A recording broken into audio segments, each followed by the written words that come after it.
Good evening. I'd like to call the meeting to order for the Village of Campton Hills. It's March 19th, 2026 at 7 o'clock p.m. Roll call. Trustee Benetti? Here. Trustee Boatner? Here. Trustee Burson? Here. Trustee Hassenberger? Here. Trustee Millette is absent. Trustee Muir? Here. President Woniecki? Present. Please rise for the Pledge of Allegiance. Frank, please lead us in the pledge.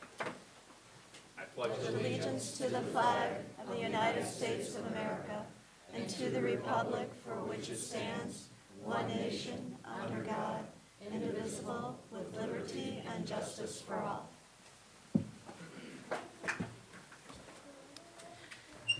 Okay, moving along, we have a proclamation, number P-26-03-17, Autism Hero Project, and Chief Levand will read the proclamation. Thank you. Whereas autism spectrum disorder affects many individuals and families and communities across the nation, including residents of Campton Hills, Illinois, and whereas individuals on the autism spectrum contribute valuable talents, perspectives, and strengths that enrich our community, and whereas the Autism Hero Project recognizes individuals and organizations who go above and beyond to support, advocate for, and empower people with autism and their families, and whereas educators, first responders, healthcare providers, community leaders, families, and volunteers throughout the Village of Campton Hills work every day to promote understanding, compassion, and inclusion for those living with autism. And whereas increasing public awareness and acceptance of autism helps build a more inclusive and supportive community for all residents. And whereas the Village of Campton Hills is committed to recognizing those autism heroes whose dedication and service positively impact the lives of individuals on the autism spectrum. Now, therefore, be it resolved by the President and Village Board of Trustees do hereby proclaim recognition of the Autism Hero Project and encourage all residents to honor the individuals and organizations who demonstrate leadership, advocacy, compassion, and commitment to supporting people with autism and fostering an inclusive community, passed and approved on this 19th day of March 2026. Thank you, Chief Levand. Okay, moving on, public comments. Do the oaths first. Pardon me? We'll do the oaths first. You want the oaths first? Okay. We have two oaths of office today, and first one is Officer Ian Florentino, and Chief Levand will do the oath. Just real quick before I do the oath, so Officer Ian Florentino comes to the department with over 10 years of law enforcement experience, including serving as a lieutenant where he held many responsibilities, including administration, scheduling, training, and overseeing even a federal facility in their jurisdiction. Officer Florentino has specialized training and experience as a field training officer, evidence technician, and in investigations. Ian was also a member of NIPIS, which is the Northern Illinois Police Alarm System. Ian resides just outside the village. He's married with 2 children. Ian had multiple opportunities in law enforcement, but we are fortunate and thankful he chose the Campton Hills Police Department. I'm confident that Ian will be an asset to both the department and community and will be able to share his knowledge and experience with some of our younger officers. Come on forward, Ian.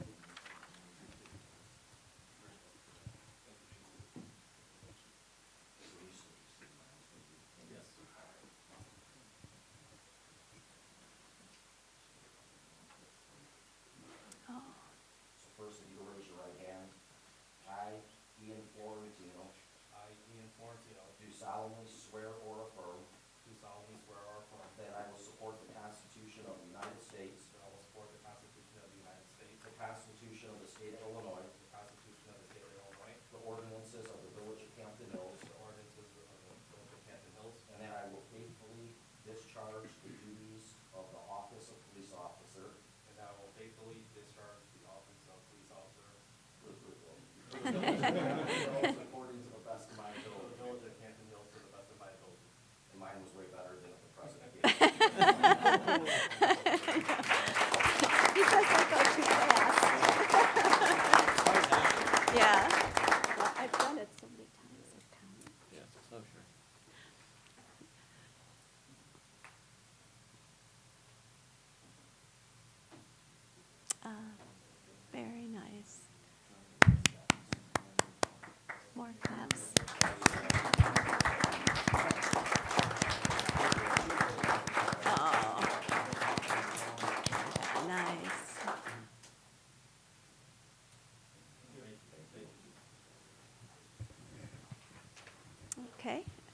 Next, we have another oath of office for Sergeant Eric Ruskins, and Chief James Levand will do the oath of office. All right, before I get there, Detective Eric Roskins has been in law enforcement over 15 years. He started with Campton Hills in 2022. He's been an asset to our department and community, holding many responsibilities, including detective, and he's been our department representative on the ILEAS Field Force team. Eric is a very knowledgeable and dedicated officer who's always willing to step up and help the department and community any way that he can. Eric is very well known as the giant with the infectious laugh, because if you hear Eric laugh, I hear it every day throughout the building, Okay. you will know. So Good idea. Detective Roskins took part in the sergeant promotional process in 2025 and was the top candidate. At that time, the first sergeant opening was promoted to nights, and due to Eric's personal and work commitments as detective on the day shift, he passed on the first promotional process and agreed to wait until additional sergeant promotion took place in 2026. I'm confident Eric will be an amazing sergeant and will represent the department and community with pride and professionalism.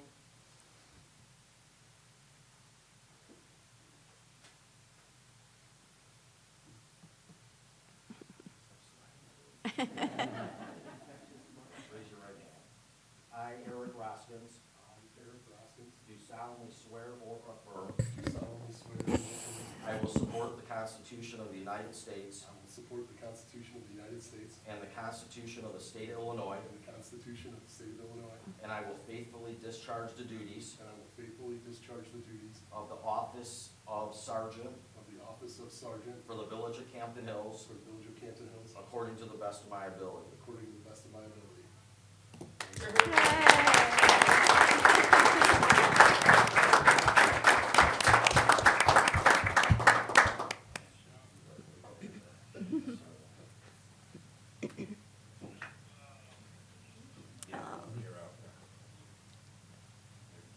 Now's your chance to get back. It's good luck if you make it believe. See, Tom's the only one that ever says that. I'm the oldest, that's what I get to. It was a stressful task.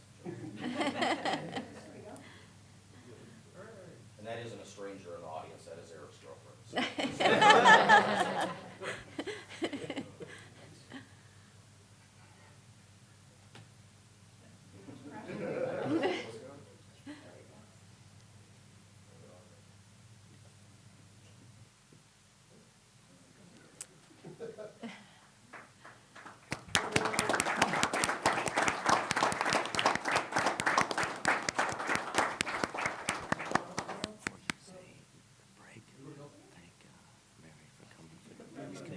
Okay.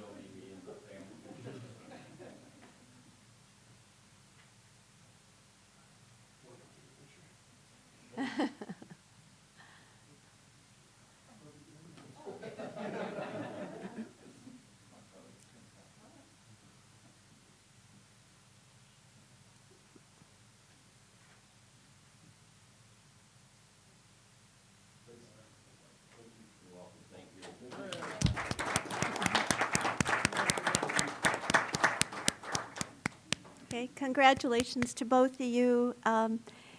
Before we go any further, I'd like to just recognize Mary, who's here from our Fire and Police Commission. And Jeff is here as well. Yeah, so thank you for being here. Let's see, so we'll take a 2-minute recess for anybody who would like to leave our meeting, or you're welcome to stay. It's up to you.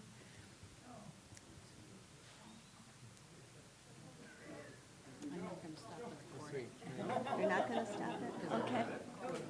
Okay.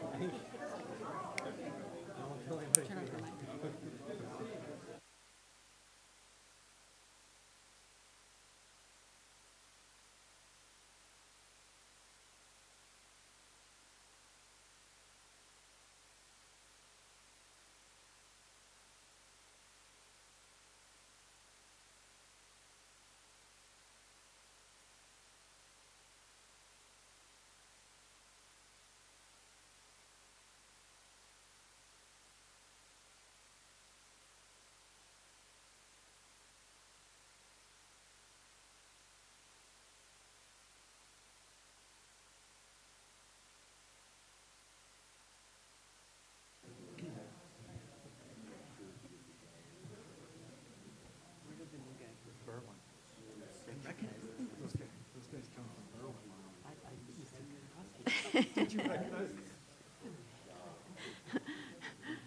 And now we just have the true believers. Yeah. We're good, I think.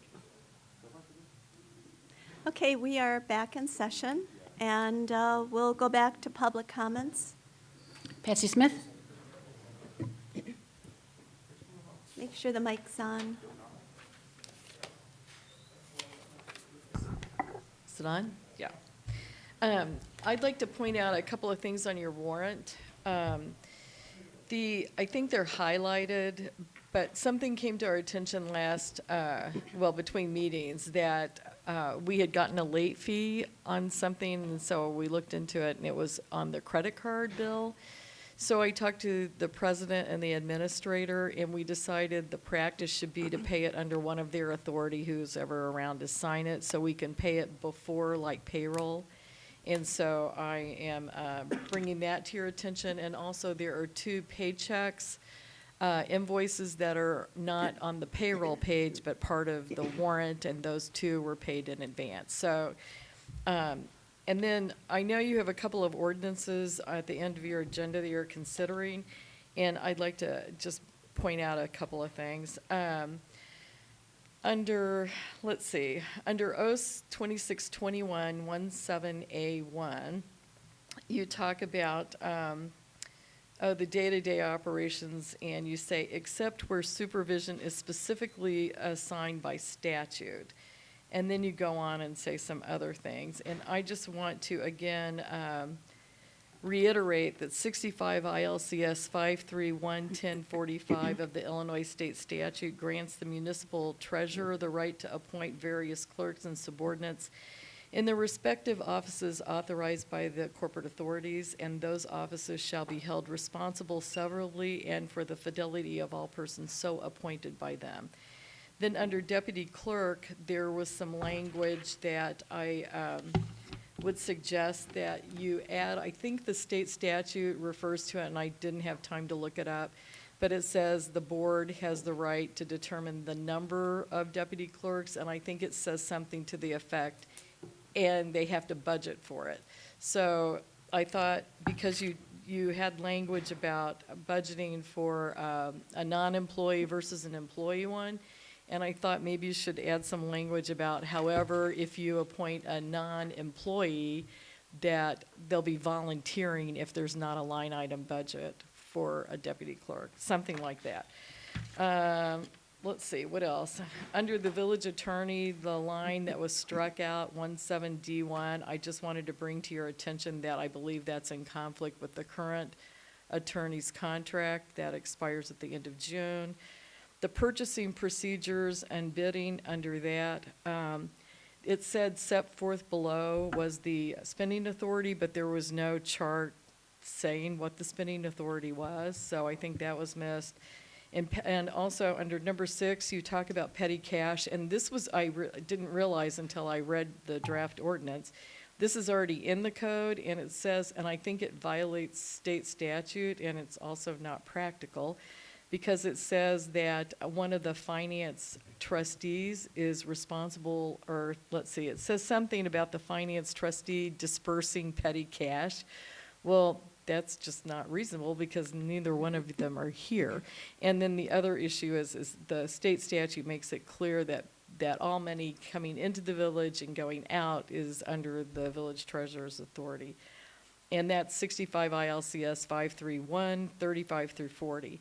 And then pre-authorized expenditures mentioned under number 8, I believe those should also be expanded to say payroll, payroll deductions, payroll expense, and credit cards.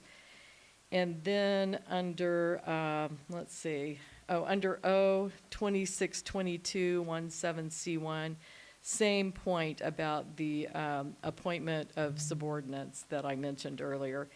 And then on the warrants and checks under 317, same point about including the exclusions for petty cash and payroll. I think you should add payroll deductions, expenses, and credit cards. So those are my comments. Thank you. Okay. Thank you, Patsy. Okay, moving along, we'll get to the consent agenda. Anything to remove from the consent agenda? Therese? I'm going to remove D and H. E and H. Okay. D as in dog. E, Well, I'm going to remove something off the warrant. D and an H. D and an H, Okay, yeah. thank you. Okay, anything else? Kim? Yeah, I'd like to remove A and B. A and B. Also, I've got comment on D. Nothing to really move, just a clarification. Okay, And I think I also want to remove J for some discussion on that. okay. And that's Kim. Janet? Note that the owner of this property asked that we remove J from the agenda tonight. We were gonna, go ahead, yeah. He is asking us to approve it without requiring him to sign a deed A restriction. deed restriction. And if we change that requirement, he'd like it to be passed. He had a second request afterwards. Yeah. Okay, anybody else? Anything to remove? What's left? Okay, I'll accept a motion to move the consent agenda with the exception of B, A and B, and D, and H, and J. I have a motion? So moved. All right, moved by Second. Kim, second by Nick. All in favor, say aye. Roll call. Roll Oh, call. roll call, I'm sorry. Trustee Muir, Aye, sorry. trustee Boatner, Aye. trustee Benetti, Aye. trustee Burson, Aye. trustee Hassenberger, Aye. trustee Millet. Just confirming, C, E, F, H, and I? Yeah, that's what I got. No, I'm sorry, G and I. C, I just did it to myself. C, E, F, G, and I? Okay, aye. Okay. All right, let's see, who moved C and E? Who- Was A, okay. Oh, Kim, you That was moved me. A? Okay, go Yeah, ahead. again, Go I ahead, want Kim. to thank Treasurer Smith for sitting in for the secretary duties while the clerk was absent for both A and B. Oh, that's good. The only comment I have on there is that I believe that Chief Van should be listed on both A and B as being in attendance. Oh, okay. God bless you. Okay, so we're done with B, and then, Do you want to move to amend it? just any discussion on it? So No. it would be a motion to amend to add Chief Levan as being in attendance as Okay, well do on I- A. We'll start with A. Second. All right, do I have a second by Janet? You need a roll call? Okay. Trustee Muir, Aye. trustee Burson. Aye. Trustee Benetti. Aye. Trustee Boatner. Aye. Trustee Hassenberger. Aye. Trustee Millet. Aye. The B? Yeah. All right, Kim, B, you were B as well? B, same thing. Okay, So a motion to amend the minutes to include Chief Levan as being in attendance. okay. Second on that motion? Second. Second by Janet. Roll call? Trustee Muir, Aye. trustee Burson. Aye. Trustee Benetti. Aye. Trustee Boatner. Aye. Trustee Hassenberger. Aye. Trustee Millet. Aye.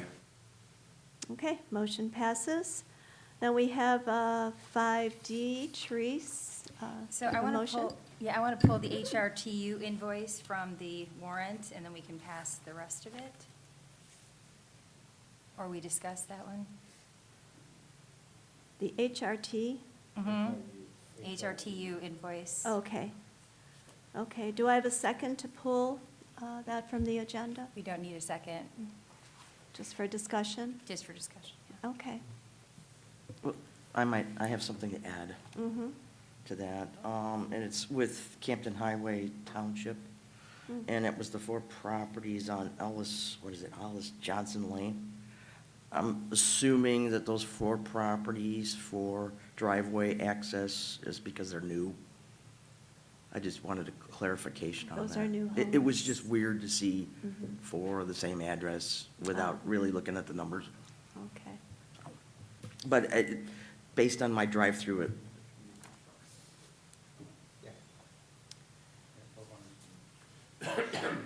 Okay, H?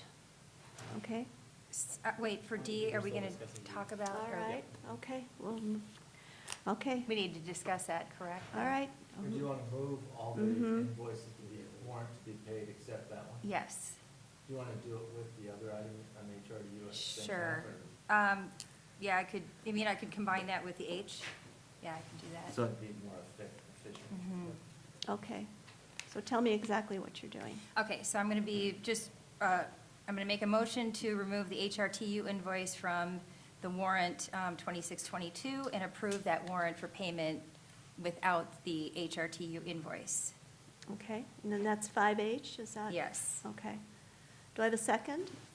I need a second. Somebody's got to do the math so we know what the new warrant is. It's removing $3,905. No, yeah, but somebody's got to, we got to read the number for the warrant for the record, whatever the math is. I'm sorry. 45 something or other. Do you have that number, Terese? I do not, but I can get it. Pull it up. 48966.83. 48? 48966.83. 66.83. Got it. .83. All right. And then 3905 minus. No. 3,000? Yeah, 905. Does that sound right? Yeah, 3905. Yeah, so what's that difference? $45,061.83. Okay, I would second for 45061.83. Okay, second by Mike. Roll call? Trustee Hassenberger? Should we have discussion? All right, Approving all the warrants except HRU. Right. And then covering. and then HRU. discussion after? Is that what you want to do? That probably Yep, makes yeah. sense. And if the HRU invoice is approved later, it would just require a second. It would require a specific motion on that invoice, which is fine. You can do that later. Along with the vote of H. Yeah. So Okay. we do roll.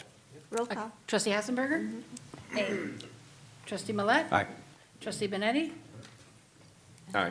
Trustee Boatner? Aye. Trustee Burson? Aye. Trustee Muir? aye. Okay, motion passes. First, because it's easier.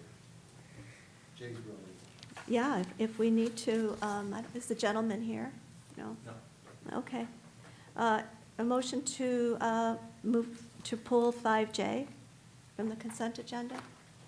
Yeah. It's already off. And the board, so the board knows. Just to the- explain, yeah.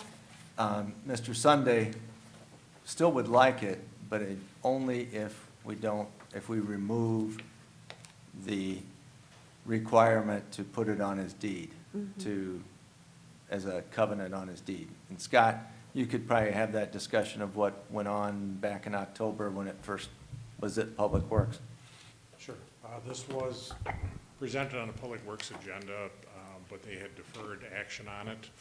The subsequent meeting in January did not occur, so I was requested by Administrator Rooney, because of the time elapsed, to review it in the same manner as if the Public Works Committee would. So the conditions that I put on it were the same that they did on the one that they've acted before, which was, as I've explained to Mr. Sunday, the property owner's responsibility for maintenance, but in extenuating circumstances like this, the village has provided assistance periodically. The request for the deed restriction is so that the village doesn't do it again in the future.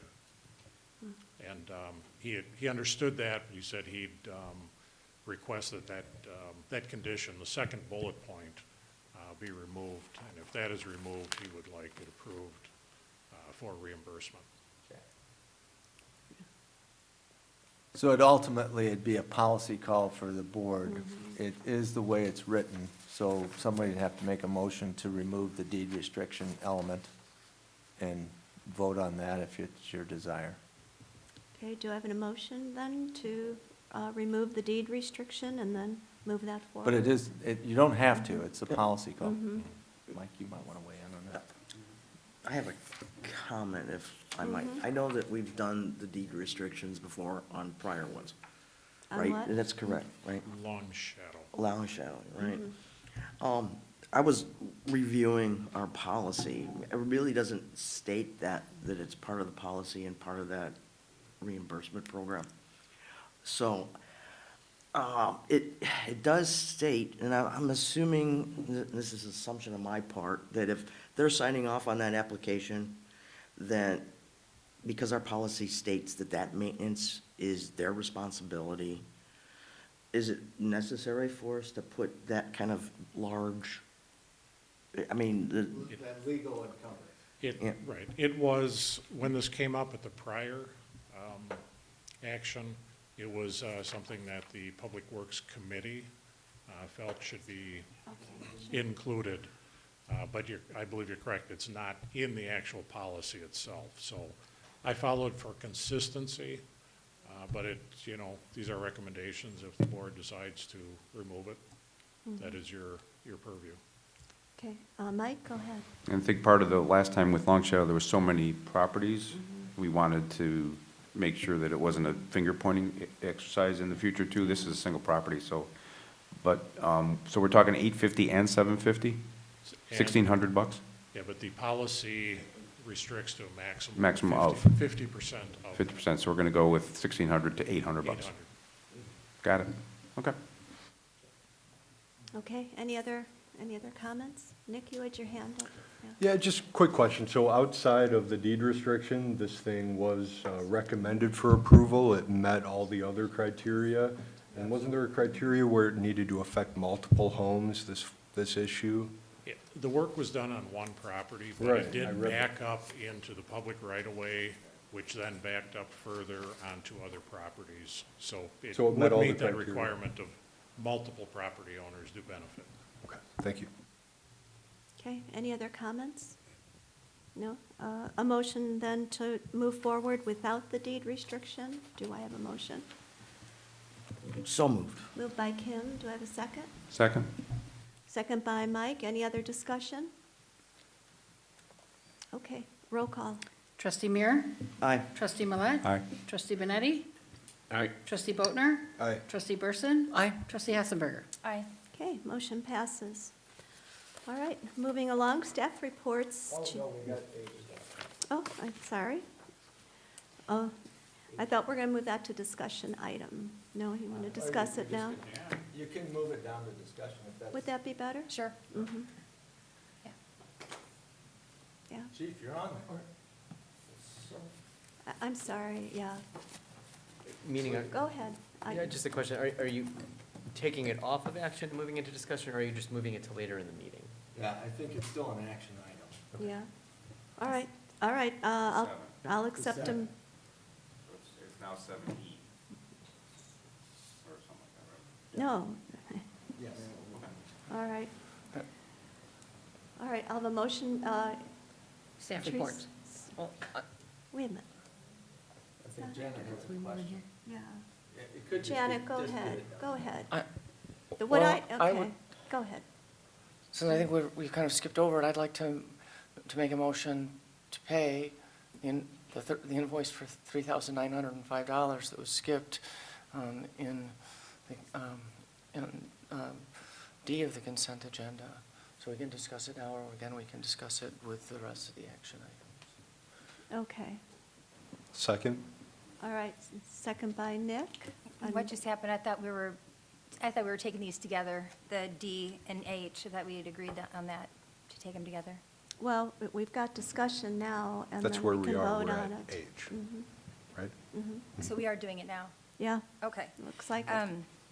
Mhm, go Okay, ahead. so the reason that I've pulled the HRTU invoice, I sent everyone a memo, a pretty, extensive memo about all the problems with this contract in general, and how it started out with an improper closed session discussion. I've attached the Attorney General opinion that I received when I called the Attorney General on this topic a month ago. That makes it very clear that you cannot do final action in closed session. So we started out a little bit incorrectly with this whole situation, and then we kind of continued to compound some issues, because before we even brought the issue to the first open session meeting on January 6th, as it turns out, unbeknownst to all of us who were voting on that day, that the contract had actually been signed already, and work had already started. And in fact, the work that started on December 1st, even though we didn't even see the agreement and wasn't discussed even in closed session until December 2nd. So there's so much wrong with this contract. I don't care what theory you use, we can't go back in time and approve work prior to when we even have our initial discussion, leave alone having a final, like an open session meeting where we're supposed to take final action. So initially, I don't know what happened. I don't know why work was authorized before it was even presented to the board in closed session. But the first invoice has Kathy listing time for December 1. And then there's also, well, that entire invoice then is all work that was performed, some of it prior to even President Winicki signing the contract. Now, President Winicki said that it sat on her desk for a couple of weeks because she really didn't want to sign it. She didn't like this agreement. And so she estimates that it was signed somewhere in the middle to late December, because it sat on her desk for quite a while, because at that point she learned that the work had already started, so she went ahead and signed it. So any work performed prior to the date that she signed it is not authorized. Because there's no signature, a date line by the signature line, which I don't understand why we don't have those on our contracts, but there's no evidence either of the date that she signed it, other than what she's going to tell us is what she believes about when she signed this agreement. Then we move on and we decide that we're going to take this now and because there were some complaints, and take it on and take it into open session and confirm it. We bring it into open session on the 6th of January, and we're seeking approval to execute this agreement. The agreement was already executed. So you were asking us in that session to execute an agreement that was already executed? We're asking for approval to execute an agreement on January 6th that was signed sometime in the middle to end of December? That's not how this works. Can I have an extension, President Winicki? She's got 20 seconds. Okay, yeah, go ahead. Okay. Then I'll refer everyone to my memo. I didn't want to have to do that, but I will refer you all to my memo. That is the first part of this that is just messed up. You cannot correct these things with a reaffirmation. A reaffirmation is something where you have just maybe a confusion, or there's something that was arbitrary, or something that was not understandable. This goes way beyond that. We have issues with how the vote went on the 6th of January.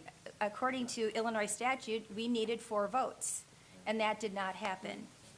So this should be put on hold. We need to take a look at it, and at the very least, the $3,905 is for work that was never even contemplated. Nobody, when we were in discussing this contract, no one ever talked about us taking some of Mr. That's all right. I've got an extension, correct, Ms. Winicki? A short extension? No, I think she. The board actually. It's okay. I'm gonna take the time.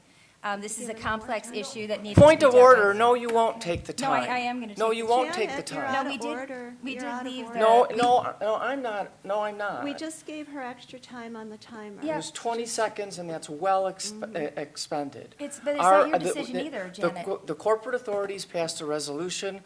You had 3 minutes, the 3 minutes is up. It's not for It's not the your decision, president and the to decision decide has to already been extend made it. and there was discretion given for President Winicki to extend. She's given me that extension. There is not Yes, there discretion is. for her to extend. Yes, there is. Yeah, there is. It says who? Says the ordinance Says that you you. passed. No, well, says you. Who made you the ruler here? Nobody, Janet, nobody. Okay, so there's an issue with the fact that it was not passed by the proper vote. So all of this stuff comes into question as to whether or not any of it's legitimate and should even be paid for. Now, am I suggesting that? No. But what I am suggesting is that we go back and we take a look at some of the items on here, and there's 26 hours worth of things that probably are things that fall under our administrator's authority to do interviewing, scheduling of interviews, all those things. That's not what we contemplated. In fact, there were several comments made by trustees over time that one of the reasons that we were even 5.5 believing, minutes. one of the reasons we passed this in the first place was that it was supposed to replace instances where we take issues and go to an attorney. Those are not those types of issues, even remotely. So we need to pull this and readdress the invoice and take a look at all the issues that I've raised in my memo. Okay. So I'll make a motion then to, I guess, table, a motion to table the invoice issue and the resolution, reaffirming resolution to a date certain. We could do it to the next meeting. I need a second for table. You would, Yeah. Table takes precedent. Okay, do I have a second to table? Anybody? Well, I'll second, just for the sake of the vote. Okay, Kim seconds. there's no discussion. Okay, no roll call. There would be a roll call, but there would be no discussion. Okay, So you take a roll call on the table. okay, a roll call on the table. Trustee Hassenberger? Aye. Trustee Muir? Aye. Trustee Benetti? Nay. Trustee Boatner? Nay. Trustee Burson? Nay. Trustee Millet? Nay. Okay, motion fails. All right, So you have the original motion to, the original motion was to approve the invoice, if I recall correctly, from trustee Burson. I believe there was a second, so you can have additional discussion now if anyone has discussion. One person, anybody Right. else needs to be. go ahead, Frank. I'll just make a comment. I don't disagree from the fact that a lot of this work was done prior to being approved. That's a conduct issue with who authorized it, and the vendor shouldn't be penalized for it, in my opinion. Am I happy with having to pay it? No. Am I happy with how it came about? No. But to me, it's more of an issue internally with how this got authorized, and not necessarily that we should be punishing somebody for doing work, and then we decide not to pay them, or I'm not sure what the ultimate goal is, to push it, down the road. But at the end of the day, the person or the company did the work that they were asked to do. So the issue is more internal, not with necessarily the vendor. That's just my point. So. Okay, anybody else? Therese? I'm just going to point out that everyone involved in this agreement are professionals and multi-year professionals, 30 years for some, 20 for others. They know exactly how to get a contract approved through a municipality. Municipality requires approval prior to work. So this is not an internal issue. This is a problem that we have in the village right now, where we aren't following Illinois law and we're not doing things properly. And I'm just going to continue putting these things on the record, and you all can deal with this at the next election. Mike, go ahead. I agree with what Trustee Hassensberger says on some of the points about what seemed to be exceeding on the scope. I agree with that. I also agree with Trustee Benetti, the body politic, it's our reputation on the line. If we back up our contractors, our employees, our whoever that has incurred debts to us, I would be guilty of it in times past where, I may have gotten too far ahead on a contract and got yelled at by my boss, but the village does pay it. And then the other issue is between me and my boss. So if we're just talking about the payment, I would limit my comments to that. If we're gonna talk about the contract, I have more comments. So are we just talking the payment? That everybody's understanding, and then we're gonna talk the contract separate? Is that everybody's understanding? Okay, then I will limit my comment to that. Okay, anybody else we'll move forward on the payment, or roll call on the payment? Yeah. Was it- I would just like to correct what I feel is a misconception about who should have been doing the work of reviewing the resumes that represented a significant part of this invoice. I think it's standard practice to have someone review the resumes that is different and separate from the person who's making the hiring decision. And I think we're all aware that there were some specific reasons why we wanted to have an outside objective person reviewing these resumes. So I think that's a significant part of this spend. And while I agree with Trustee Benetti, wish we weren't paying it, especially the way it all worked out, but the vendor did the work. All right, Therese, go ahead. There was discussion about us having a ranked kind of rate system in this contract that never got put into the contract so that we could accommodate for things like this that are kind of just general basic HR things versus things at $110 an hour. Nobody should be paying $110 an hour to do your basic HR functioning.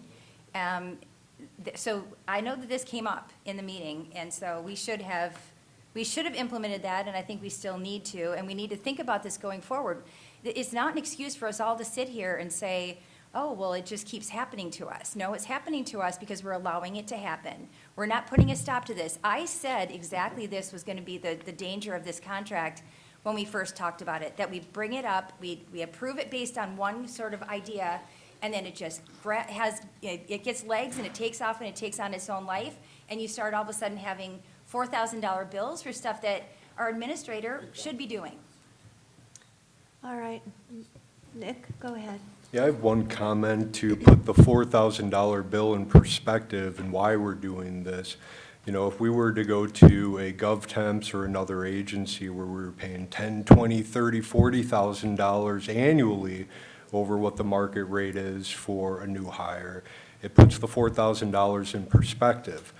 Now, like, here we have 143 candidates. I think this being the first time we've used HRTU, we can learn from this. Going forward, I don't know that we would have to do 143 candidates at a time. We could structure this asking them to do 25 candidates at a time, 50 candidates at a time. I mean, going through 143 candidates, it was a lot. I don't know that that was necessary, but I would use this as a learning tool for the next time that we need to go through this. We can reflect back on this. I still see this as a valuable process. I mean, the administrator is the decision maker in managing staff. HR is there to support the administrator. Doing pre-screening interviews and bringing the best 10 candidates to the administrator's table, that's exactly what their role should be. And I still see $3,900 as a savings over what we potentially could have gotten ourselves into going to a temp agency. That's a good point, Nick. All right, Mike, sure. Just one more thing for perspective for everybody. If we would, when we talk about using any consultant, whether it's GovTemps or anybody, we got to remember when we look at what we think it should cost, that there's overhead and burden that is not included. So I just did a quick calc here. So if you look at an HR professional, say they're getting $72,000 a year, that's $36 an hour relative to that. If you look at a multiplier of overhead labor profit multiplier of 2.8, that puts them at $96. So I don't think it's that drastically off the reservation. I'm sorry, they shouldn't use that term anymore. Drastically beyond the pale, I can use that, I'm Irish. And we're not comparing paying someone the wage they get paid here if we are just using their pay wage, because we need to do their burden. We need to do what we don't calculate at all, which is the electricity and all that stuff. So when we're paying consultant, I think 2.8 for professional service burden is what I've seen before. I've seen it as high as 3.1, but that's for more highly skilled. I've seen it low. I've seen it, not recently, I've seen anything below 2.4 lately, but, so that's just a matter of perspective. Okay. Anybody else? Okay, the motion on the table is to pay the bill for the human resource, Ms. Lampkin, HR 2U, or, so, do we have a second? Did we add we have a second? I second, All yep. right, then roll call. All Trustee right. Burson? Aye. Trustee Boatner? Aye. Trustee Benetti? Aye. Trustee Hassenberger? No. Trustee Millet? Trustee Aye. Muir? Aye. Okay, motion passes. All right, staff reports. No, I think we still have the. Oh, please. The contract itself. It's, it's unfortunate. What's that? H. Oh, we're going to, motion to approve Resolution 2618, reaffirming Resolution Number 2601, approving the HR2U Professional Services Agreement. I'll accept a motion.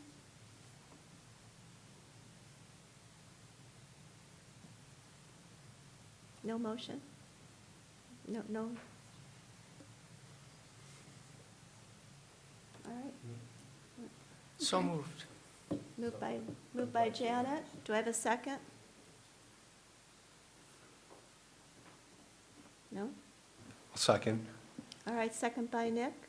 Any discussion? Okay, roll call? Oh, hold on. Oh, okay. So, I'm just gonna say something just because I still often really wonder what's going on in this village where we have so many excuses for how much money we pay people. I think $96 for an HR person to do this kind of low-level HR duties is ridiculous. If we look back to Timothy, when he was first hired as our treasurer, which is a job that requires some training and function, we hired him at $45 an hour. But then he eventually got up to, with all these other add-ons, $70 or $90 an hour. So we're going to have I'm going to keep fighting for this village and to get these expenses back in line. This is ridiculous. So $96 an hour, giving $104 an hour, $110 an hour, $120 that we paid to fix the Timothy lack of reconciliations a year and a half ago. I mean, it's just insane. This is craziness. And other prior administrations did not do this, did not have these high consultants that we have had in the last 2.5 years. And it needs to be looked at, and it needs to come to an end. I think we learned a good lesson here. If we're ever to use an HR firm as this one, we put a limit on the amount of people that they interview. I mean, we could even put a limit of 20, 50, 75 people, but I think this went over the top. I think that as well. I would, I'll try putting that limit on, but my efforts in this board are usually that those things will not get passed. So efforts to put limits or to, have a tiered system of rating, whatever, is usually shot down. But I will try that next time around. Okay. All right, anything else? Frank? My recommendation would be that we put in some guardrails internally as to what HR2U is being used for. That would limit our exposure as far as what our expenses are going to be. I agree. I could tell you over the last month or so, I can come up with almost 4 examples where we need an HR person to help. There's been a number of things that have happened within the village that, I think would cause HR-type issues or have caused HR-type issues. But I do agree from the standpoint that we need to put some guardrails up, whether it's, with the vendor or with who's authorized to use the vendor as to how they're used and how much of an expense we should be paying out.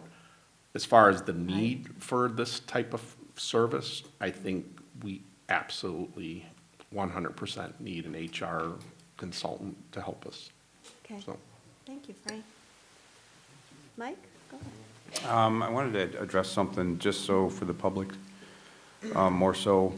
I would disagree with, again, the contention and in this case, not relevancy of the Attorney General's ruling in that we did not take final action in open session for something we did in closed session.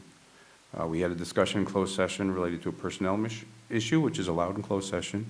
We gave the administrator direction to handle it under his spending authority, which he did.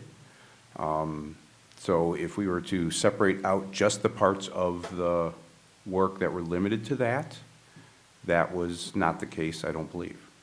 The point that when we came into open session, or when we extended the work in open session, and that didn't meet the threshold for passing a contract, I believe that's correct. We did not have 4 votes to expend the money, so that is absolutely correct. So I don't think we should, I think there's some commingling of the concepts of the two going on, and I don't want, especially for the public out there, to see that we're not continuing the same. The intention was not to continue the same work that we authorized the administrator in closed session to take on behalf related to a personnel matter. There was a time where we knew he had a limit that was within his authority that we gave him. We didn't get, and to the point, we didn't get the heads up that we're now going to go beyond that until the open session item was brought up, and then that wasn't passed properly. So I agree with that. Well, thank you, Mike. Let me take Nick. Go ahead. Yeah, I was just going to quickly point out too, this is a contractor, so we can request at any time to receive quotes. It was a couple weeks ago, I wrote you an email, Mark, and I asked you to get a quote for updating our employee handbook, writing all new job descriptions, and then giving us salary ranges for all of our staff. Just a quote that we could discuss. And that's a very reasonable approach going forward too. If we have some numbers in front of us that we can then make a decision and have a discussion on. I mean, the quotes are free, that's how she earns her business. So going forward, that may be a good approach as well. All right, thank you. Kim? Yeah, I'm going to agree with Trustee Millette about how the open session stuff definitely wasn't dealt with properly, and I don't think reaffirming is the right approach either. So I'm not exactly sure the way that it should be approached going forward. I think approval of that contract, guardrails, making sure that the work that is being done is what we want done or needs to be done if it's an HR issue. But I just wanted to say my piece on that. Okay. Janet? The internal issues that we need to resolve are not the vendor's issue though, right? So those guardrails are not necessarily something that's baked into the contract. This is an instruction that we give that you can take care of individual HR issues as they arise, and when there's something that's over a threshold, there needs to be a consensus or there needs to be direction in an open meeting about it, right? So, that direction issue that's for us to solve internally doesn't feel to me like it's part of the vendor contract. It's a separate. It's a separate procedure that we have to work through, I think, and should be a formal procedure. Sure. So what's before you tonight is the resolution that is on the agenda. If the board as a whole or as a majority of the board would like to revisit the contract and include additional provisions, such as, a rate sheet or other changes, then you can certainly bring the matter back in a separate resolution. So if that's the. But the vote tonight was to affirm that we need 4 votes to spend money. Well, the resolution on the agenda this night is an affirmation or reaffirmation or ratification of the prior action. So if it's the board's intent to modify the contract or to indicate that they were not satisfied with the initial contract, then that's completely fine. We can, Administrator Rooney can work with the vendor to come up with additional terms if the board would like them in the agreement, and we can bring it back on another, at a future board meeting with a subsequent resolution. That's fine. You just wouldn't vote on the resolution this evening. That's fine. Let me get Frank. Frank, go ahead. Yeah, I think to trustee Burson's point, I don't think the issue's with the vendor. I think the issue's with the internal use and how we're going to use the vendor. I didn't see anything wrong really with the agreement itself. So I don't know, unless somebody else feels differently, I don't think the agreement's the issue. I think it's how the vendor's being used needs to be discussed internally. Therese, go ahead. So, Mr. Forte, is it your position that this reaffirmation is going to correct the mistake back in January, on January 6th, of the improper vote? I don't believe there was a mistake, but. You don't think there was a mistake? You've looked at the statute, and you don't think there was a mistake? That if we look at the statute, that there's. Yes, I reviewed the statute, and my memo indicated that I stand by my position, but I offered the opportunity at the time when the issue was raised, I believe the day after the vote, that the board has the option to place the item on an upcoming agenda to obtain 4 votes, if the board would like. That direction was not followed back then. I'm still given the option now, so. So, but you, just to be clear, you maintain that the 3-2 vote was appropriate? I think I've answered that question a number of times. I'm just asking it again because I'm surprised that you're saying that, but I just wanted to make sure that's clear, that on the record, that you're saying the 3-2 vote was appropriate. I've said it multiple times on the record. I've said it in closed session. I've said it when I was trying to be removed as well. I stand by my position. Yeah, and it's okay for me to ask it again here. So thank you for the answer. I appreciate it. For the several Because I times. strongly disagree with that. I call the question.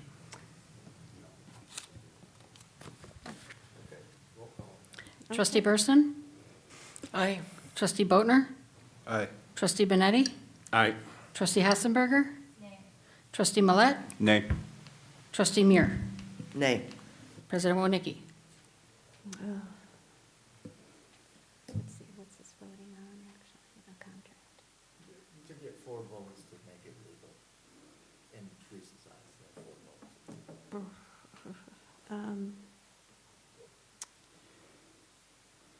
To keep the contract active, is that what you're saying?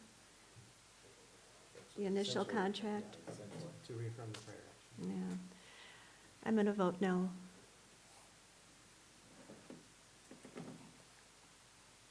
Okay, moving on, staff report, finally, Chief LeBand. All right, it's a lot, so I'll try to make this quick. Yeah. Your February totals, 296 calls for service, 7 accidents, 144 citations, 5 arrests. First, I'd like to recognize the 13 service members that have been tragically killed in the war over Iran. We know there's also over 200 that's been injured.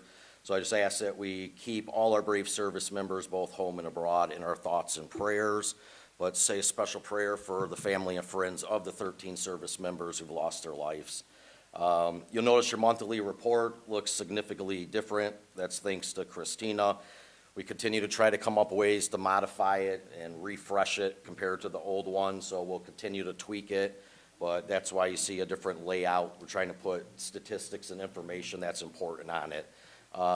Real fast, I'm not sure if you know this or not, but Zachary Martinez is a Elburn and Countryside Fire Protection District officer, firefighter.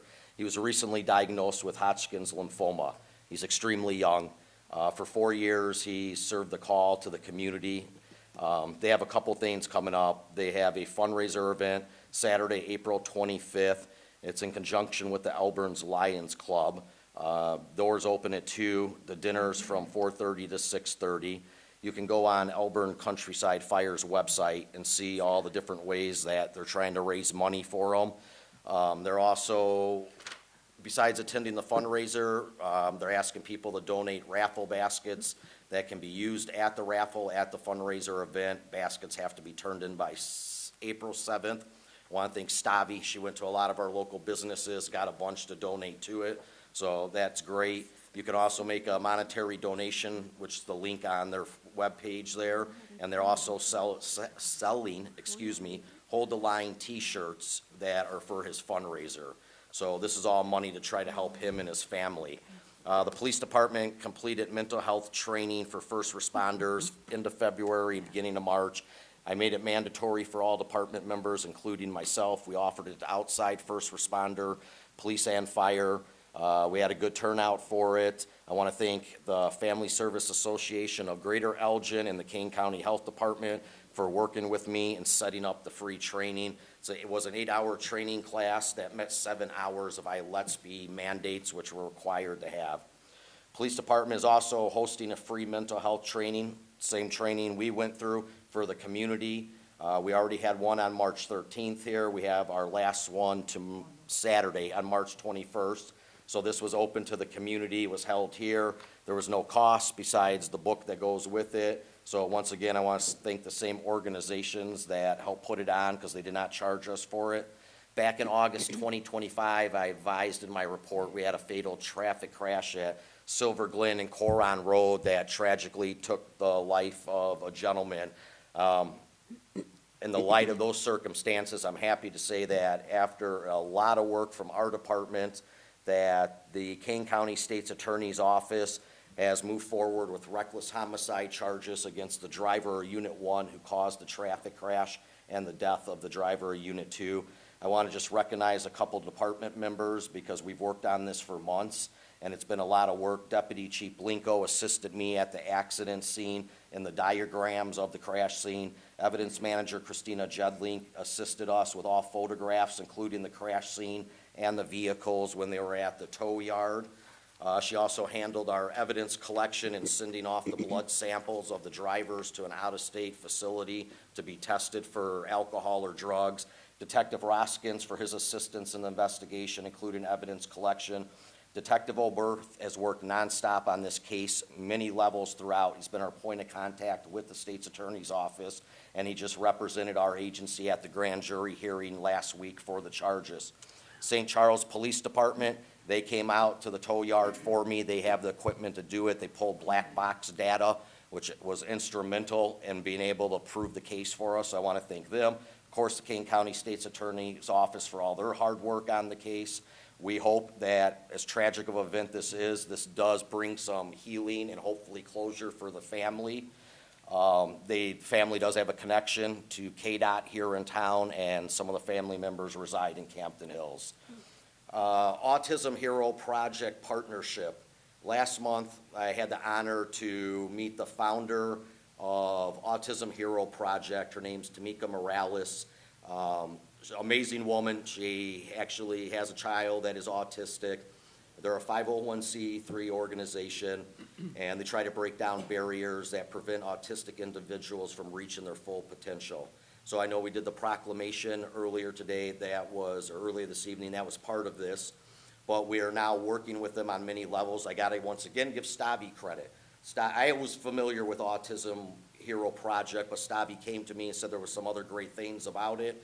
So we now will be receiving kits from the project that are sensory kits that we can provide to people that are on the autistic spectrum, especially children. So we'll have those kits to give out. All the officers will have them. The group is absolutely amazing at the work they do. They currently have legislation that just went through and was approved in the House.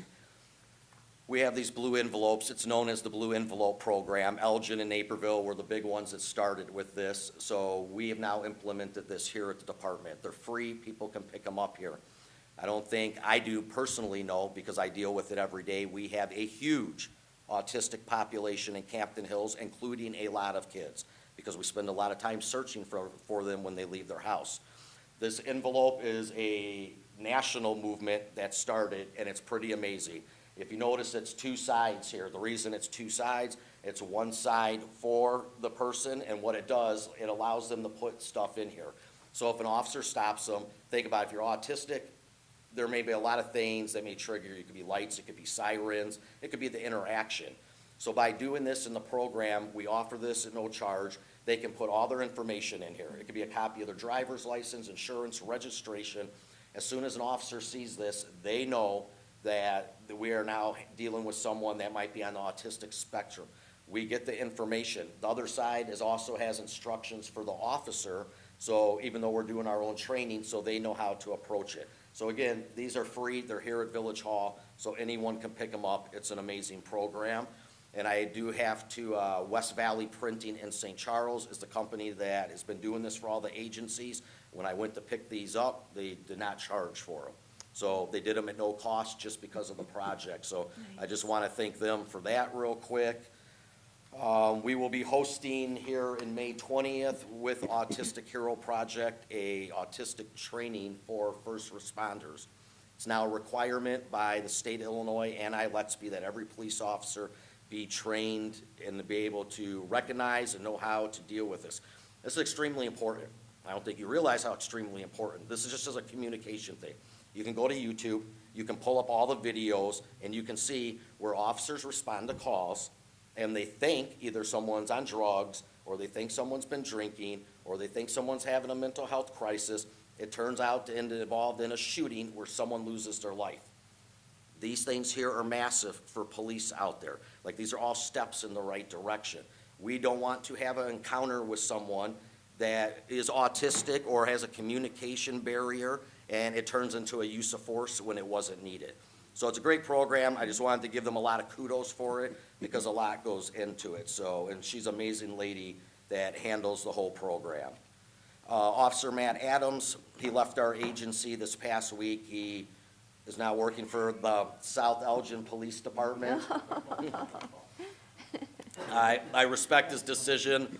He was a good cop. He did it financially, what was best for him and his family, and I can understand that. So we wish him the best in his future endeavors with South Elgin. We have been asked numerous times since I've been chief about an internship program here. We probably get 4 or 5 requests every year before college gets out. We didn't have one in place. I want to thank Christina for putting it all together. So we do have an internship program. We did accept a young lady that reached out. She's in college studying criminal justice. Her name is Cara. So she's going to be starting beginning of May when she gets out of school, and she's going to be completing the 12-week program here because she's interested in criminal justice. So Christina did a lot of work on it, putting it together, so I just want to thank her for that. Couple more quick things, and then I'll be done. Everyone's probably familiar with the America 250 celebration that is going on. So I do want to thank Clerk Johnson because she actually did bring up some of these suggestions and ideas. A lot of towns are doing something for it, so we're currently working on something here. It will be July 4th, which is the 250 celebration. We're looking to do like a parade, like where people can decorate their bikes, their wagons. It'd be a community parade. It would probably most likely end over at the church at Fox Mill where we hold National Night Out. We'll have some refreshments, some food, and possibly a movie in the park.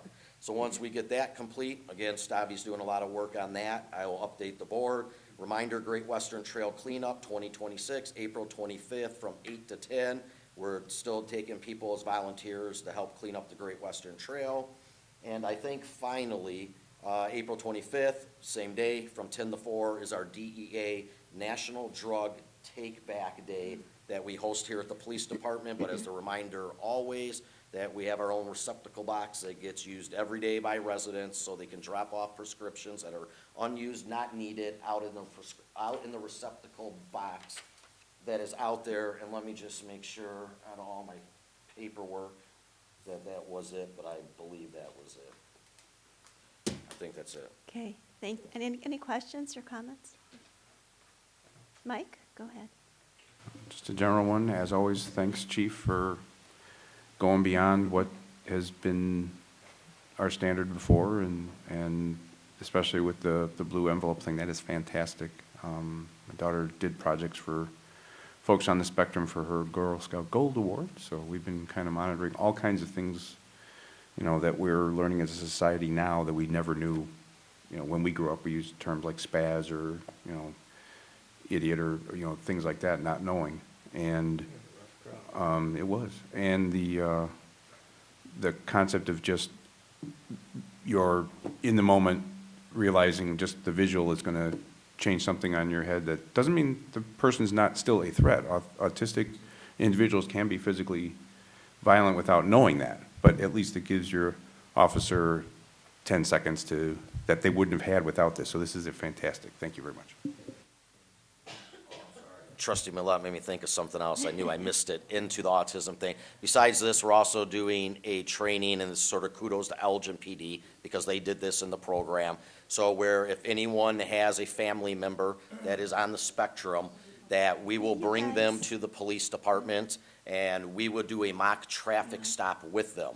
So we will do a traffic stop. We will find out, is it the lights, is it the sirens? So when they do get a driver's license, or if they already have a driver's license, they can know what to expect when the police pull them over. So that is something else that's being offered. So, yes, thank you. All right, thank you, Chief.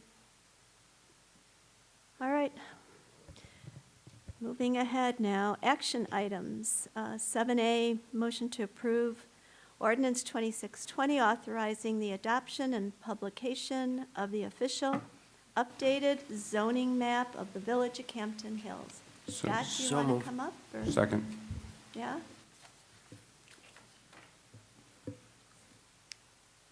Sure, just a few brief words. This was put together, great assistance by James Brown regarding documentation of all the actions that have occurred in the past year. This does bring your zoning map up current with several annexations, a couple of rezonings within the village. So, and it's required by law. It's supposed to be done, if action occurred during the year, it's supposed to be done and adopted prior to March 31st. So this keeps you on schedule with that requirement. Okay, any questions for Scott? All right, thank you. Thank you. Does anybody want to discuss it before we pass it? Well, is there discussion for, no? All right. Trustee Burson? Aye. Oh, you did. Kim? Trustee Muir? Aye. Trustee Millet? Aye. Trustee Benetti? Aye. Trustee Boatner? Aye. Trustee Burson? Aye. Trustee Hefzenberger? Aye. Good, motion passes. All right, B, motion to publish request for qualifications, RFQ for special legislative council services. Do I have a motion? Moved by Treese. Second. I have a second by Mike. Discussion? Treese? Tracy, Clerk Tracy had mentioned that there's some language I forgot in that, in this. Can she talk about that, or no? Could you just reiterate what that was that I needed to add on here? Yeah, I just noted that the resolution didn't give any direction for staff to move it forward. Okay, so then I would want the ability to fix that Okay, on the. so you're pulling it? No, just make a motion to amend it with the appropriate language that Tracy just mentioned. Okay, you're making that motion? Yes. Okay, do I have a second on that motion? Yeah? All right. Okay. Yeah.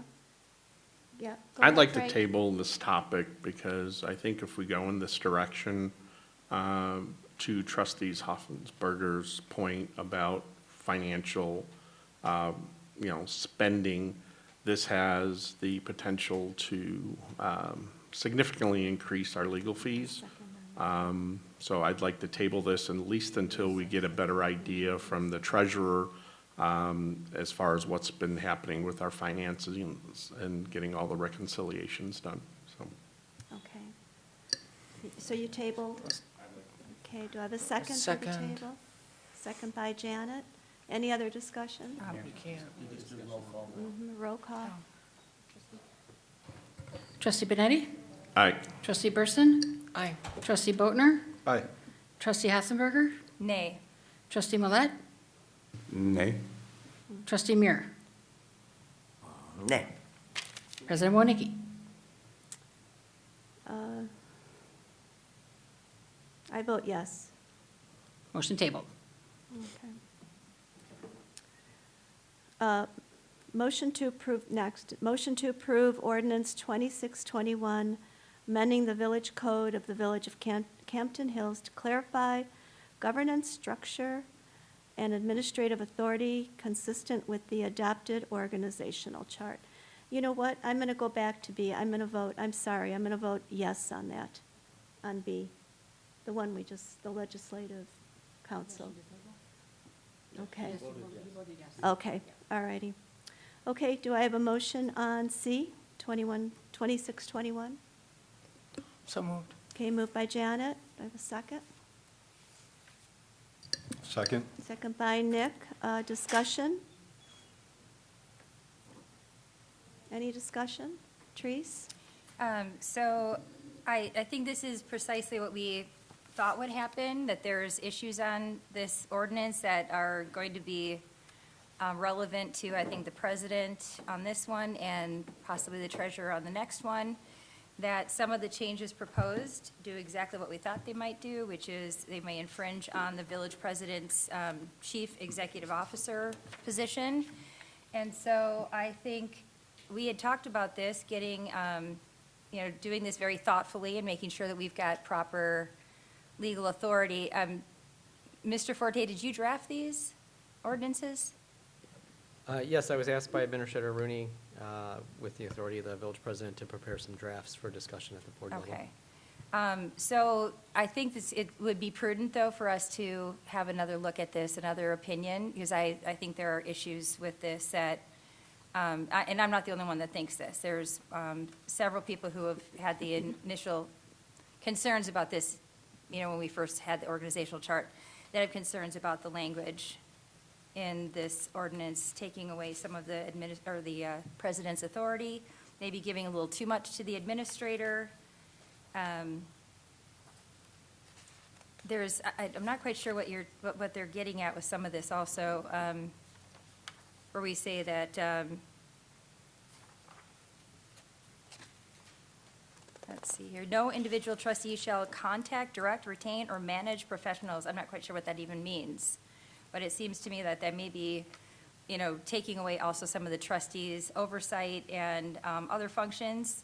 That is our duty as a trustee. So I just think there's things here that need to be looked at a little bit more carefully. Okay, anybody else? Nick? Just that individual line, Therese, no individual trustee or elected official acting independently should be supervising, managing, I'm not sure where the discrepancy is there or how that could be any clearer. The corporate authorities would advise, but no individual trustee would be walking into Village Hall and supervising or directing staff. Like in that particular line. If we're going to go through line by line critiquing them, and that's the first one, that one is very clear. Where's the confusion? It is, right, because it's very clear that it says that we can't contact. It says the word contact? No, You don't see the word contact? I don't. I see contractors, where are we? We're on 117-12B,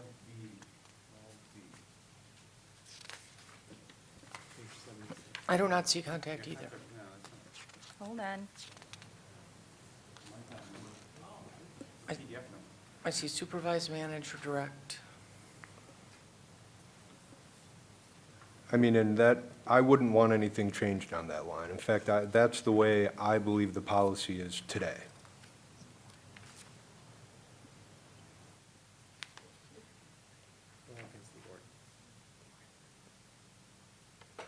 I can provide a little bit of clarity. So the majority of the language was taken from the organizational chart that was adopted.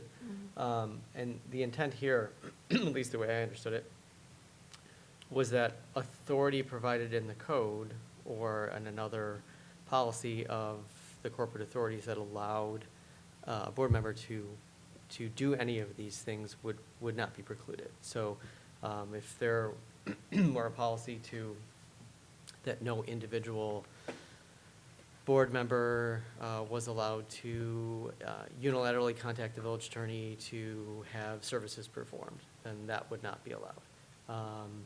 But, because the board has in the past, I believe, made that a policy, that authority to contact the village attorney that would then require, or would lead the village to incur legal fees would have to be authorized by the village president.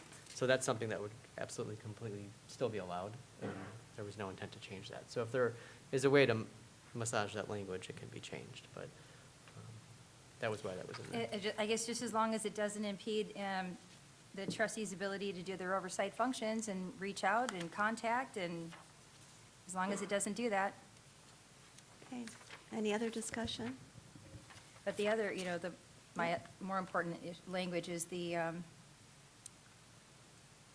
making the village administrator serve as a chief administrative officer. I'm not quite sure what that even exactly means, but it certainly seems to overlap with the designation that the village president is the chief executive officer statutorily. Okay, Janet? I think this issue's been addressed many times. The chief executive function that is referred to in the statutes, and I think Attorney Forte perhaps can help us a little bit with this, but my understanding is, and this was explained to me very well by Ken Shepro, that because there is a significant list of enumerated rights and responsibilities after the definition of, as part of the definition of chief executive officer. It's pretty clear that the intention of the legislature was to limit those enumerated rights and responsibilities to what is shown there. That is typical throughout the code, that when it's intended to be construed broadly, we don't get, 4, 5, 6 examples. A broad statement is made, and you have the opportunity to perhaps construe it broadly. When there is a list of multiple items that are part of the chief executive officer definition, and when one of those items specifically says that you have the right to inspect books and records of any officer or employee in the village, that's a very specific responsibility, and it's a lot like a supervisory responsibility. And so if the intention was for that right to inspect records to be broader than that and to allow the chief executive to supervise, clearly it would have said that, and it does not. Beyond that, the administrative authority of the village is vested in the corporate authorities, all 7 of us. And all 7 of us can divest our or delegate, I think is maybe a better term, our administrative authority as we choose. And we have chosen, the 7 of us, to delegate that administrative authority to an administrator and to refer to that person as the chief administrative officer, not a term we used in the org chart, but it doesn't bother me, I think is the intention. We, the 7 of us, have that administrative responsibility. It doesn't belong to the president, and we, the 7 of us, delegate it to an administrator. As Nick said previously, I think that's effectively what the code already says. Frank? Yeah, I'll defer to trustee Millette. I thought you had said in 2016, when the first time an administrator came on, that was really the intent. It's just the language that was put into the code at the time, wasn't specific, and I think we're just trying to make it specific. So Correct. One thing to note on these ordinances that were not included was an expansion of the description of the duties of the village administrator.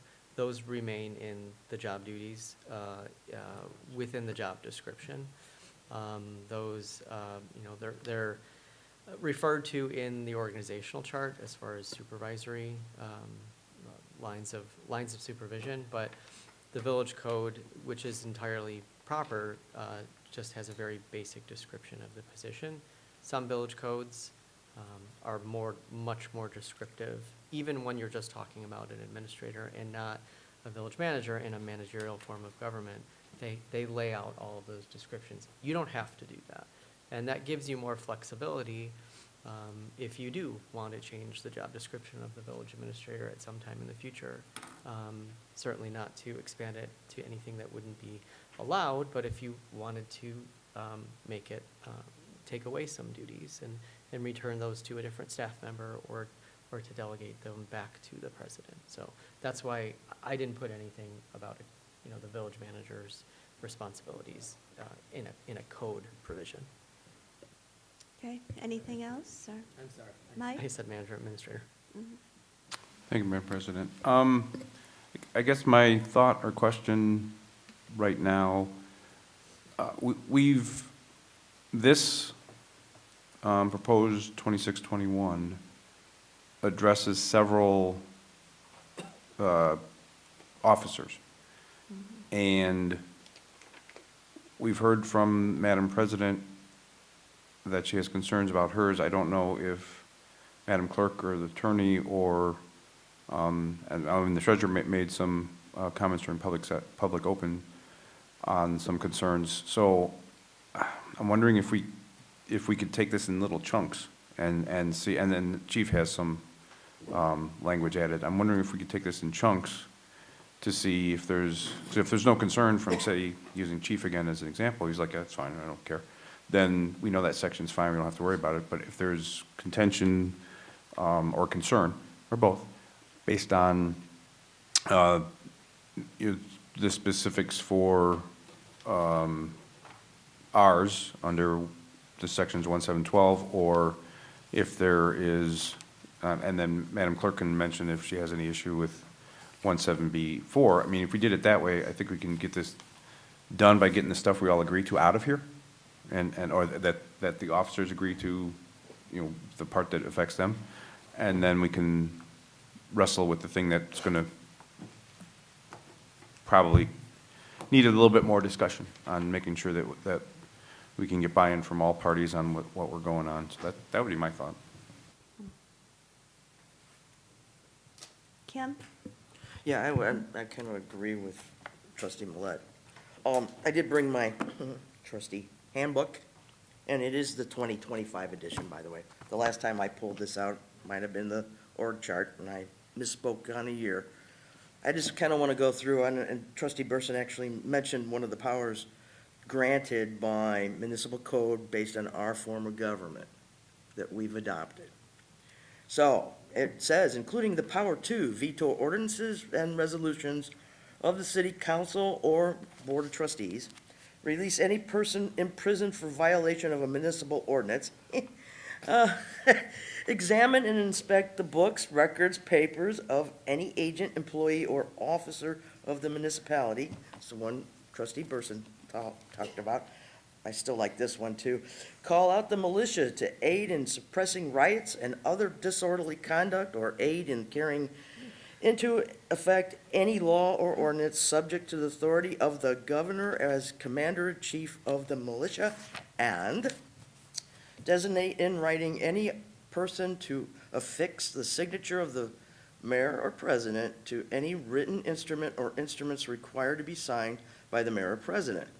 Okay? Also states that village president/mayor also serves as the liquor commissioner, which is the case. So I just wanted to point those out again. Again, I agree with trustee Millet about going through it piece by piece, I think, mainly because receiving the language on Tuesday afternoon didn't give me enough time to digest it enough. And I'm going to agree too that I don't agree with chief administrative officer. I would just rather see village administrator. I think chief kind of is a bit much, but that's about where I stand with it. I think that's going to be the case with both of these ordinances. Okay, anybody else? Janet? How about last comment? I have, I think, two closing comments about it. One is that the fundamental logic behind the ordinance that we're looking at is that people can't have two bosses. And I think that logic stands regardless of whether you're talking about the chief of police or the budget officer or the building and zoning officer or the village attorney or whatever. So I think that's a general proposition. I think that's something that we agreed on when we were going through the org chart process in the first place. There was this notion that was brought up early in the debate that, oh, this is what we were afraid of. It's like it was a slippery slope. Well, it's not a slippery slope. It's exactly what was I think, what was expected and intended. It was understood that the language of the village code, which had evolved over time and wasn't even fully consistent with itself, was not going to be fully consistent with the chart. And we talked last time about the chart as being, I think Ken Shepro referred to it as an aspirational document in one of the communications we got from him, and we referred to it as a planning document. So, I don't think that there's anything particularly new here. I think that what we're doing here is codifying what we had already spent many months actually going over in the org chart process. And so I'm kind of focused on the small number of areas where the underlines are, that I think are where the changes were in this document. And I don't see anything that isn't what I feel like we've already talked about and already agreed to. Okay, any other comments? Or Therese, one last comment then. Okay, just real quick, I think there's quite a bit that we don't agree with. I think that there's some trustees who are on one side of this issue, and then I think there's some on the other, and there's some kind of in the middle. But yeah, I don't agree at all that there's a consensus on this, and I also think that this is a really important document that we're looking at, and we shouldn't do it without being very careful about what we're doing, because the consequences of doing it incorrectly could cost the village a lot of money.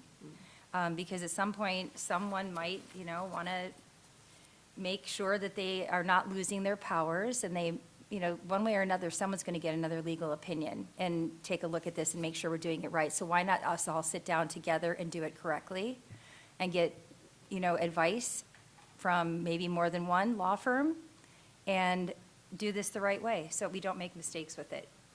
If there are specific concerns from any trustees regarding any of the language, I'd welcome the opportunity to look at them and suggest any changes, because I do want to do everything the right way, and I don't want to take offense to the comment that I maybe am not doing them the right way. This was an initial draft. It was requested of me pretty late in the end of last week. I did work on it over the weekend. I knew that there would be discussion tonight, so I would welcome the opportunity to respond to any concerns or requests. Okay. Nick, go ahead. Yeah, so I did feel like I had adequate time to review this. It was what I expected. I think the village attorney did a nice job drafting this. Therese, if we were to focus, if you don't mind me asking you directly, 1-7A-1, which is where it refers to the administrator as the chief administrative officer, and then goes through a sentence of that person's duties. Your last comment, I felt like was kind of vague, in that there seems to be two different opinions throughout the board. And I was just curious, like, if we were to look at that sentence, what would you expect differently from the administrator in that sentence? I mean, let's figure it out now and hash it out, because I'd like to hear where is the discrepancy? Like, do you disagree with part of that paragraph? Does anybody disagree with part of that paragraph? Because it seems like that is what the village administrator would do. Whether you call it chief administrative officer or you just X that part out, it makes no difference. Well, it's giving him a lot of more duties that he has now. That's Just the title? Or yeah, that, pretty much so, yeah. just the simply calling him the chief administrative officer, it implies something? Because I think that's kind of subjective. Well, if you read it a little deeper. And that's what I'm asking, yeah. Okay. So in discussion, I would like to hear what someone would want changed in that paragraph. Okay, just keep it short, because, yeah. Yeah, I think we should talk about this, and I don't think today is the day, because I agree with what Trustee Muir said, that this was handed to us, and we have not had a whole lot of time to look at it, but there's issues here that need to be looked at, and Mr. Forte, I did not, my questioning, if it offends you, I apologize, but I have my own duties to question things if I look at it differently than you do. And it doesn't mean that I'm right, you're wrong, or vice versa, but me just asking the question shouldn't be offensive to you. I'm not offended, I'm just Move asking to for an table. opportunity to respond. Privilege motion, move the table. Second. There we go. Thank you, Mike. Excellent. Second. Okay, second. Okay, any other discussion? Then do we need roll call? Roll call to table. Mhm. Trustee Millet? Aye. Trustee Muir? Aye. Trustee Benetti?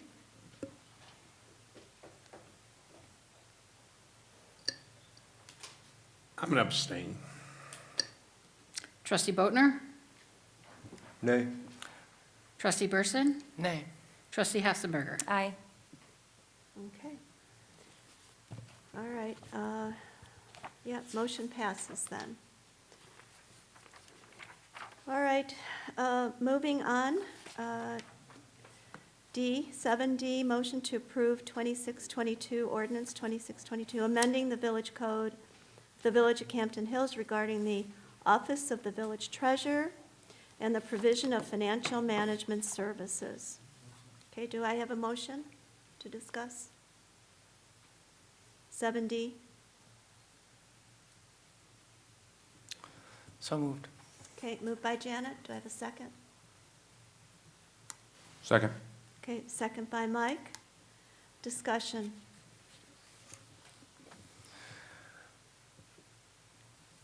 Janet? I think this issue, and the issues in this amendment are even more clear-cut than they were in the first amendment. This was a discussion that began in September when we were considering the idea of bringing in an outside firm to do the accounting work.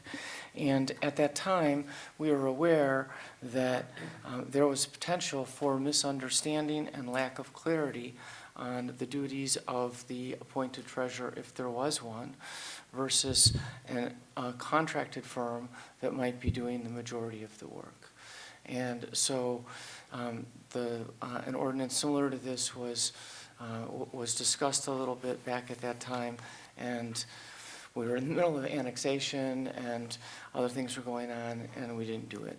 I wish that we had done it at the time because I think it would have made things clearer for everyone at the point that a treasurer was recently appointed, and made it clear that you can indeed have a treasurer that has certain statutory rights and responsibilities, and you can also have an outside accounting firm that is doing most of the work. It happens frequently. This is not unusual. We are not, an outlier in what we're attempting to do here. However, as with other things, it wasn't really entirely clear how this might work, and so we're trying to make sure that it's clear. Okay, anybody else? Therese, go ahead. Yeah, I have the same kind of concerns that I had with the other ordinance, and I think maybe a motion to table this would be a good idea as well, to give us an opportunity to look through this one as well. Do I have a second to table 7D? I'll second. Okay, second by Kim. Roll call. Trustee Hassenberger? A. Trustee Muir? Aye. Trustee Benetti? Nay. Trustee Boatner? Trustee Burson? Nay. Trustee Millet? Nay. Okay, motion fails. So any more discussion on 7D? I have something, and I'm Okay. trying to find it in the ordinance, but I thought it said in here that the treasurer couldn't, it was gonna remove the treasurer's ability to actually supervise the individuals underneath that person. One of my notes, though, for sure, is where, and this is by no more, I kind of consider myself really nothing as far as where I stand, but it does say he. I would rather see they and their in there because, and not even do the he or she, or you could do that route, but obviously we have a female treasurer, so that was one of them, but I'm fairly certain that the statute gives the treasurer the ability to supervise and coordinate with those underneath them in those duties with, like the finance officer or the budget officer, things like that. So I seem to think that, and I had it marked here and I can't find it now. And I'm pretty certain it's in this resolution somewhere where that's being taken away. Do you know? 17C3, and the way that I believe that should be interpreted is that non-finance related staff. So staff that's not under the purview of the treasurer. Oh, okay, well, that makes sense, but maybe it needs to be more clear. Sure. And of course, the state statute, as the treasurer just gave me, is 65 ILCS 5/3/3.1-10.45. That the appointed of subordinates, that it actually gives the ability of the treasurer to appoint those even. Including, it even goes for the municipal clerk too. We don't have a city collector, but if we did, it would apply there as well. But, so I just wanted to point that out. Maybe we can think about making that a little clearer. Okay. Yeah, Janet, and then. I have a question for Attorney Forte, if I may.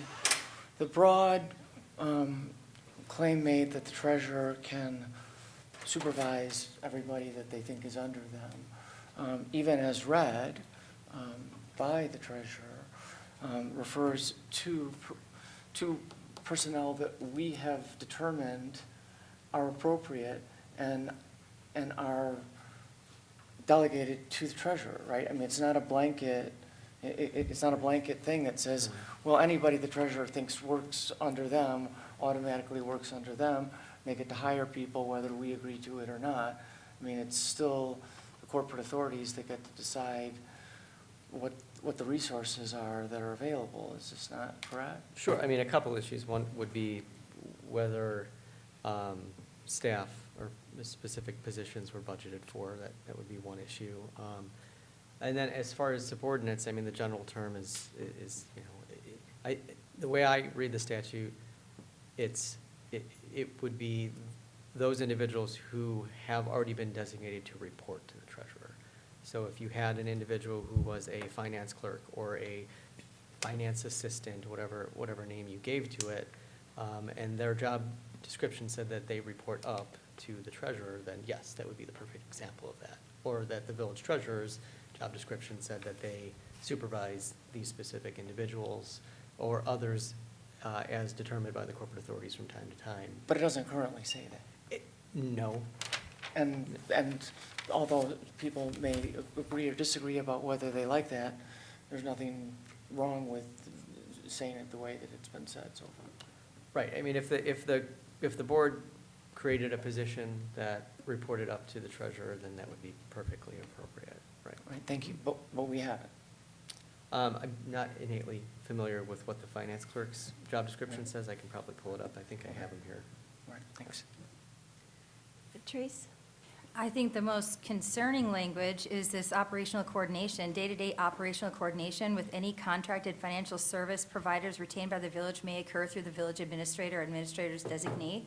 Why is that being taken away from the treasurer? Treasurer has the responsibility to include to custody and oversight of municipal funds, liabilities and expenditures. I don't understand why the administrator gets in the middle of that. What section were you referring to? This is 17C3E.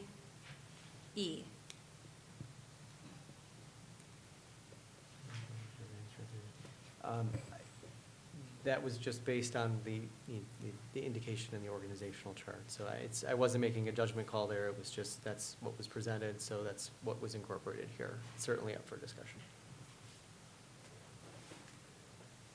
All right. Anybody else?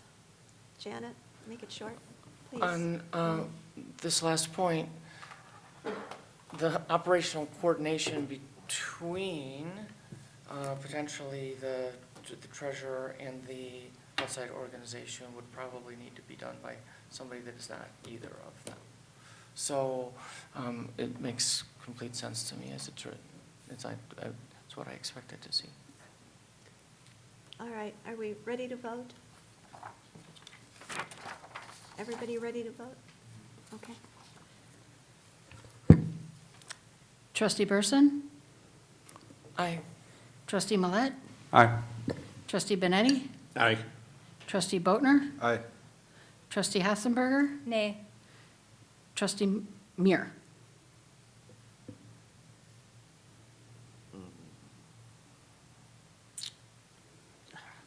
Nay.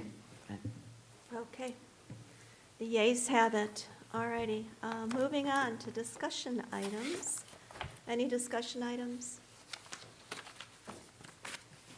We'll take Mike and then we'll go to Nick. Nick can Yeah? go. Go ahead, Nick. I was just going to bring up an idea or a thought that I had that potentially could go on the next agenda. I'd like to propose a resolution that would pledge remaining TIF dollars after the development is complete, once we actually have the budget and the numbers in, for what we're going to need to dedicate to the development as far as the wastewater treatment and everything else that's going to be in the infrastructure, to specifically the Campton Hills Police Department and the Elburn Countryside Fire Protection District. And then after that, any taxing bodies that we would like to discuss and consider, but prioritizing essential service providers.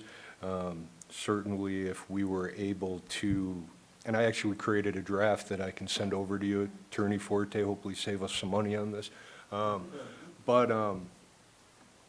know, I'd like for us to review this and at least have something out in the open, something that would, you know, hedge against any sort of a commitment to any particular dollar amount, but just something saying that, yes, this is an unusual situation. We don't have all the numbers in front of us. We can't tell you right now what's going to be left over when this thing is all said and done, but we do have a commitment to our residents who depend on these essential service providers like police and fire. So I suppose I'd like a consensus to, or a second, to put that on the agenda as a discussion item. So infrastructure written large could include the Harley Road Bridge reconstruction, and then after all the infrastructure, then the next thing would be public safety, and then anything else that remains. And I think it's very important that you have your eyes on this document and Good point. make sure all those things are included I mean, appropriately.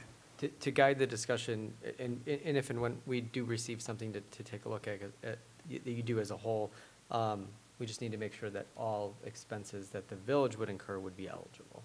So typically, village-wide expenses that are not specifically, well, certainly not included in the TIF Act, or that are, you know, within the four corners of the TIF or adjacent to it, serving the TIF, would not typically be eligible. There are some exceptions. But those 2 or 3 police officers that are needed to patrol down there might be, right? We would have to look into some of those issues. If they're village-wide services or uses, they're not simply specific to the TIF, it's a lot more that you need to look at. But definitely, anything that you'd like us to consider in discussions That's a with, good point. at this early point in a redevelopment agreement, we can definitely keep that in mind. Easier for us with the fire department, is that right?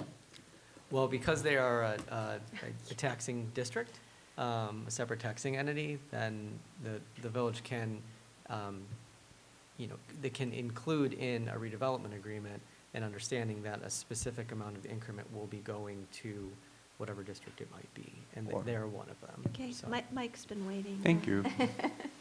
I like your idea. We're in the informal part, right? So I like your idea, Nick. And I think we should have a trigger too, especially because I've talked with, previously talked with our fire chief. And like I have a house number trigger based on something like that. If they want equipment, I think it can go for equipment, the TIF stuff. It can go for the building. Yeah, and then, you know, because our cops are already patrolling that, so I think we definitely need to look at that first. And then to your point, yeah, whatever, that's the pecking order, I would say that'd be something to look at, yes. Okay. Oh, go ahead, Frank. On a different topic, I'm actually tired of listening to these meetings and the discord and the lack of respect and the lack of trust that happens in this room, and that happens behind these walls on a, from what I can tell, a day-to-day basis. I'm gonna highly recommend that the leadership in this room take a team building course on how to respect and trust each other on how to do their jobs. Because I'll speak as a resident at this point.